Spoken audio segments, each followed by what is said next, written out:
청취자 여러분, 한번 상상해 보세요. 여러분한테 정말 학창 시절부터 모든 고민을 다 나누던 되게 절친한 친구가 있다고 치는 거죠. 누구보다 성실하고 책임감도 강한 친구인데 어느 날 그 친구한테서 편지 한 통이 날아옵니다. 네, 편지요? 겉봉을 따 뜯어서 보니까 내용이 막 엄청 충격적인 거예요. 나는 이제 늙은 어머니와 임신한 아내를 버리고 떠난다. 이런 내용인 거죠. 와, 진짜 놀라겠는데요? 당장 쫓아가서 멱살이라도 잡고 싶을 것 같아요. 그러니깐요. 제 정신이냐고, 가족을 버리는 게 말이 되냐고 막 따져묻고 싶잖아요. 근데 그 친구가 편지에 덧붙인 이유가 사람 말문을 완전히 막히게 합니다. 가족을 팽개치고 떠나는 그 극단적인 행동이 역설적이게도 가족을 구하기 위해서라는 거예요. 가족을 버리는 게 가족을 살리는 길이다. 이건 뭐 진짜 일상적인 상식으로는 도저히 납득이 안 가는 논리네요. 네, 오늘 우리의 심층 탐구는 바로 이 충격적인 모순에서 출발합니다. 1925년에 발표된 최서해의 단편소설 탈출기라는 텍스트를 파헤쳐볼 건데요. 아, 탈출기. 아주 유명한 서한체 소설이죠. 편지 형식으로 된. 맞습니다. 오늘 우리는 이 자료를 그냥 옛날 문학작품으로만 읽지 않을 겁니다. 극심한 빈곤 속에서 평범했던 한 인간의 내면이 어떻게 무너지는지, 그리고 대체 왜 자신의 모든 걸 버리는 급진적인 선택을 했는지 그 참혹한 타임라인을 따라가 보려고 합니다. 네, 이 편지는 단순히 나 너무 가난해서 힘들었다 이렇게 늘어놓는 변명문이 아니거든요. 주인공 박군이 간도라는 척박한 땅에서 겪은 사건들을 쫙 따라가다 보면 그가 수동적인 희생자에서 체제를 부수려는 투사로 변모하는 과정을 아주 생생하게 목격할 수 있습니다. 그럼 바로 이야기의 출발점으로 가보죠. 주인공이 고향을 떠나 간도로 이주하던 5년 전 상황입니다. 5년 전이면 편지를 쓰는 시점에서는 꽤 과거네요. 네, 편지를 보면 주인공이 고향을 떠날 때만 해도 막 엄청난 희망에 부풀어 있었어요. 어머니랑 아내 데리고 두만강 건널 때 가슴속에 막 이상의 불길이 타올랐다고 하거든요. 간도를 천부금탕이다 이렇게 불렀잖아요. 하늘이 내린 안전하고 비옥한 땅이다 이런 뜻이죠. 그렇죠. 거기 가면 널린 게 빈 땅일 거고 농사 열심히 지으면 깨끗한 초가집에서 배불리 먹을 수 있을 거다. 이런 원대한 꿈이 있었던 거죠. 가족 전체가 되게 낙관적이었어요. 성실하게 땀 흘려서 일하면 그만큼 보상을 받을 거라는 당시로서는 되게 기본적인 믿음을 꽉 쥐고 있었던 셈이죠. 근데 그 거대한 희망이 간도 도착하고 한 달도 안 돼서 철저하게 박살이 납니다. 아, 한 달 만에요? 네. 1920년대 조선인들이 간도에서 직면해야 했던 역사적 배경을 좀 볼 필요가 있는데요. 조선인들이 기대했던 그 주인이 없는 빈 땅 같은 건 간도에 애초에 없었어요. 중국인 지주들이 알짜배기 땅은 이미 다 차지하고 있었거든요. 그럼 이주민들은 남의 땅을 빌려야만 했겠네요? 맞습니다. 살아남으려면 지주한테 도조나 타조라는 되게 가혹한 형태의 소작을 얻어야만 했어요. 그 도조란 타조라는 게 뭐 단순히 땅 빌리고 합리적으로 임대료 내는 수준이 아니었던 거잖아요. 아유, 전혀 아니죠. 봄에 농사 시작할 때 씨앗부터 농기구, 당장 먹을 식량까지 전부 다 중국인 지주나 고리대금업자한테 빌려야 돼요. 그리고 가을에 수확을 하면 수확량의 절반 이상을 타조라는 명목으로 그냥 떼어갑니다. 세상에 절반 이상을요? 네, 그리고 남은 걸로는 봄에 빌린 식량 원금이랑 살인적인 이자를 갚아야 하죠. 다 털어주고 나면 겨울날 식량은커녕 빚만 눈덩이처럼 불어나는 거예요. 그래서 이른바 친송곳, 그러니까 송곳 하나 꽂을 땅도 없는 빈털터리가 돼서 빚의 늪에 영원히 갇히는 겁니다. 청취자 여러분, 이거 약간 그런 거네요. 스타트업으로 대박 꿈꾸면서 전 재산 털어서 해외 이민을 갔는데 도착하자마자 여권 뺏기고 아무리 뼈 빠지게 일해도 악성 부채 때문에 이자도 못 갚는 늪에 빠진 거잖아요. 아, 그 스타트업 뷰가 이 텍스트의 본질을 정확하게 찌르네요. 구조적으로 개인의 성실함이 오히려 자기를 더 깊은 수렁으로 끌고 가는 거죠. 결국 주인공도 농사 포기하고 남의 집 구들 고쳐주는 온돌장이로 이리저리 떠돌게 됩니다. 숯검정이 까맣게 묻은 옷을 벗을 새가 없었다 이런 묘사가 나오잖아요. 저는 거기서 주인공 내면이 와르르 무너지는 소리가 막 들리더라고요. 숯검정 묻은 옷. 그게 참 상징적이죠. 네, 단순히 물리적으로 가난해졌다는 것보다도 내가 이렇게 숯검정 뒤집어 쓰고 남들보다 몇 배로 뼈 빠지게 일하는데 왜 우리 가족은 굶어야 하지? 자기가 평생 믿고 살아온 가치관이 뿌리째 흔들리는 느낌을 받았어요. 바로 그겁니다. 여름 불볕더위에 남의 밭 싹김 메고 가을에 산에 가서 꼴 베어다 팔고 심지어 늙은 어머니랑 임신한 아내까지 온 가족이 투잡 쓰리잡을 뛰는데도 생계가 안 돼요. 이틀 사흘 굶는 게 기본이 됩니다. 진짜 참혹하네요. 근데 이렇게 생존의 방어선이 다 무너져 내리는 와중에 오늘 이 탐구에서 가장 비극적인 사건이 터지잖아요. 네, 이 텍스트에서 절대 잊을 수 없는 장면이죠. 이른바 귤껍질 사건입니다. 청취자 여러분, 머릿속으로 이 장면을 한번 상상해 보세요. 아내가 임신을 해서 배가 남산만 해요. 혼몸도 아닌데 배가 얼마나 고프겠어요.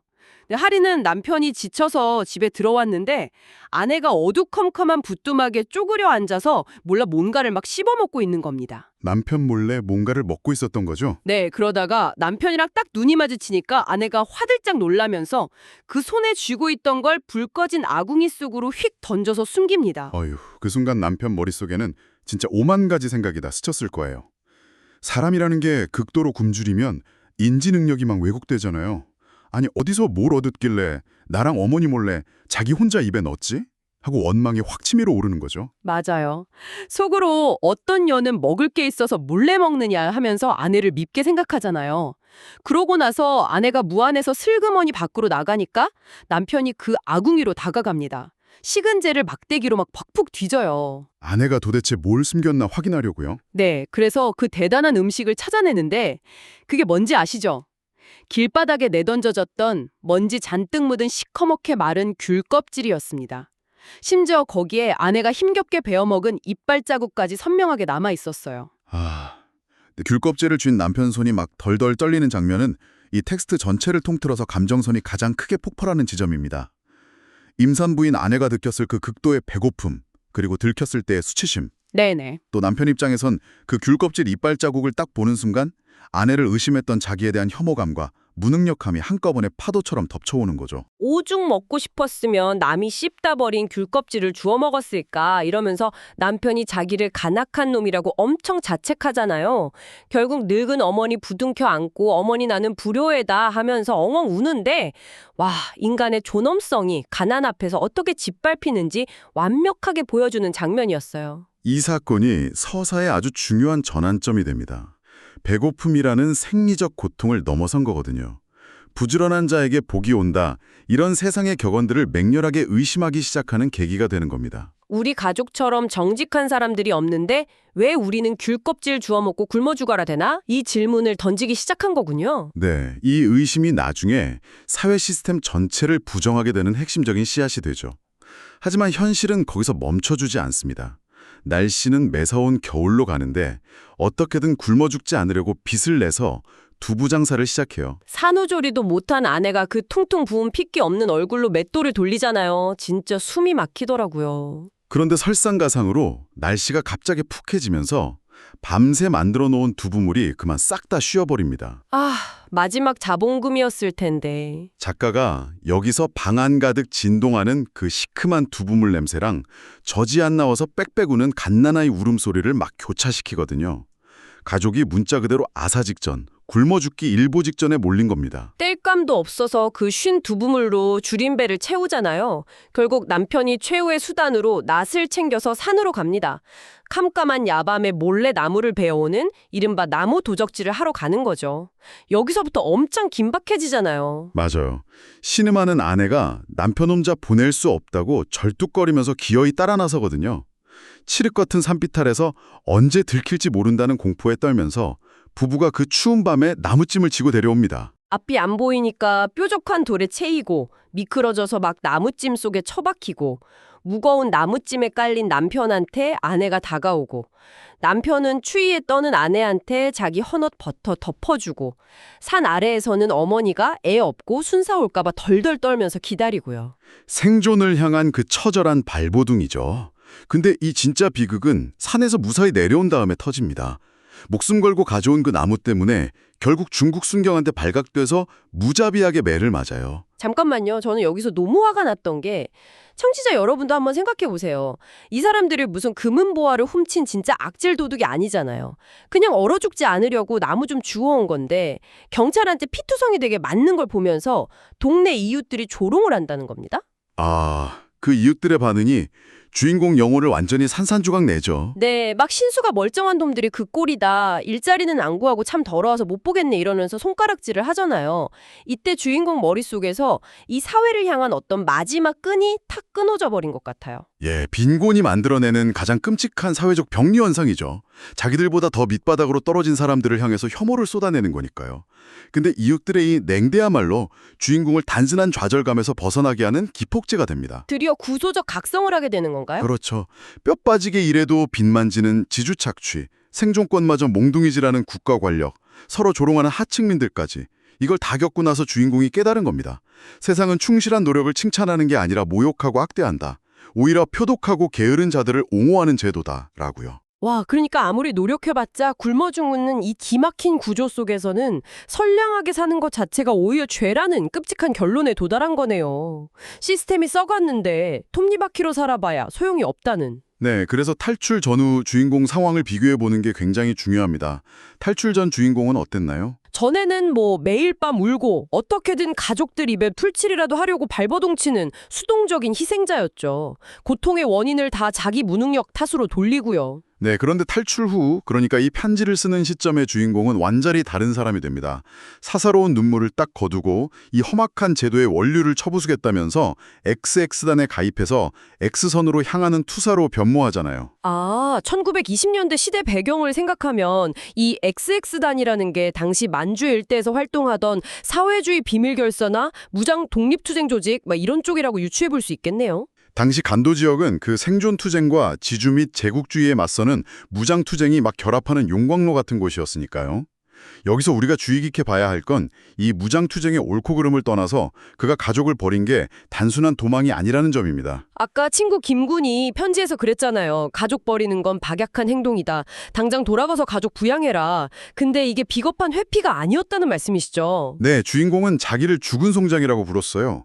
구조 자체가 식구들 목을 조르고 있는데 거기서 매일 푼돈 벌어 연명하려는 건 죽은 송장이 식구 먹여 살리려는 부질없는 짓이라는 걸 깨달은 거죠.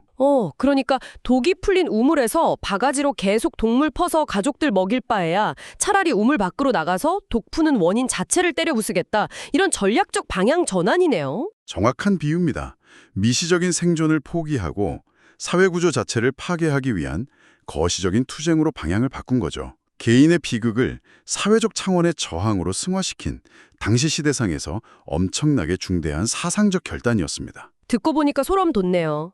겉보기엔 무책임하게 버린 것 같지만 내 가족이 아무 이유 없이 이 잔인한 세상에 찌그러지는 걸 막기 위해 선택한 가장 적극적인 사랑의 방식이자 투쟁이었네요. 그러니까 편지에서 인간생의 충동이며 확충이라고 막 당당하게 선언할 수 있었던 겁니다. 자, 이제 다시 처음으로 돌아가 볼게요. 친구가 편지 앞부분에서 내 가족 하나 먹고 하면서 어찌 사회를 건지겠냐고 집으로 돌아가라 했잖아요. 이에 대해서 주인공이 편지 마지막에 아주 팽팽하게 답변을 던집니다. 네, 서늘하게 대답하죠. 나는 이러다가 성공 없이 죽는다 하더라도 원한이 없겠다. 이 시대의 의무를 이행한 까닭이다. 와, 첫 편지 내용이랑 마지막 외침이 완벽하게 맞물리면서 끝까지 긴장감을 놓지 않게 만드네요. 자, 이 텍스트에서 말하는 탈출. 이건 현실 도피가 아니라 부조리한 세상을 향한 전면전이자 정신적 탈출이었습니다. 귤껍질이라는 생생한 가난의 디테일에서 출발해서 거대한 모순에 대한 무장투쟁으로까지 이어지는 압도적인 여정이었죠. 청취자 여러분, 오늘 우리는 한 인간이 극한의 벼랑 끝에서 어떻게 시스템을 부수기로 결심하는지 지켜봤습니다. 여기서 여러분께 묻고 싶습니다.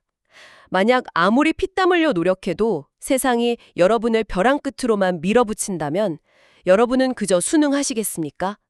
아니면 여러분만의 XX단을 찾아서 선을 넘는 탈출을 감행하시겠습니까? 오늘 나눈 이 서늘한 질문을 일상 속에서 한 번쯤 곱씹어 보시길 바랍니다.